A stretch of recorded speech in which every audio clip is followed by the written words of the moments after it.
পবিত্র ঈদ উল ফিতর উপলক্ষে নেত্রকোনায় সুবিধাবঞ্চিত ও অসহায় মানুষের মুখে হাসি ফোটাতে ঈদ উপহার বিতরণ করেছে সামাজিক ও স্বেচ্ছাসেবী সংস্থা পল্লী কল্যাণ ফাউন্ডেশন।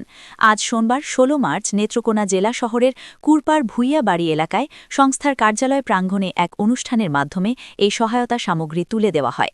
পল্লী কল্যাণ ফাউন্ডেশনের চেয়ারম্যান মোহাম্মদ শফিকুল ইসলামের সভাপতিত্বে অনুষ্ঠানে প্রধান আলোচক হিসেবে উপস্থিত ছিলেন সংস্থার নির্বাহী পরিচালক মোহাম্মদ সুমন খান। অনুষ্ঠানে বিশেষ অতিথি হিসেবে অংশগ্রহণ করেন জাগরণ উন্নয়ন সংস্থার নির্বাহী পরিচালক KM জামি। এছাড়াও অনুষ্ঠানে উপস্থিত ছিলেন পল্লী কল্যাণ ফাউন্ডেশনের সহ-সভাপতি AKM জাহিদুল ইসলাম সহ স্থানীয় গণ্যমান্য ব্যক্তিবর্গ। উপহার বিতরণকালে বক্তারা বলেন, উৎসবের আনন্দ সবার মাঝে সমানভাবে ভাগ করে নিতেই আমাদের এই ক্ষুদ্র প্রয়াস। আমাদের সংগঠন পল্লী কল্যাণ ফাউন্ডেশনের মাধ্যমে প্রতি বছরের ন্যায় এবারও আমরা দুস্থ এবং অসহায় মহিলাদের জন্য কিছু ঈদ উপহার গ্রহণ করেছি। সেটার আমাদের একজন প্রবাসীর সহযোগিতায়, একজন অস্ট্রেলিয়া প্রবাসী একজনের সহযোগিতায় আর আমাদের পল্লী কল্যাণ ফাউন্ডেশনের আয়োজনে এই ঈদ উপহারগুলা গরিব দুঃখী মানুষের জন্য করছি।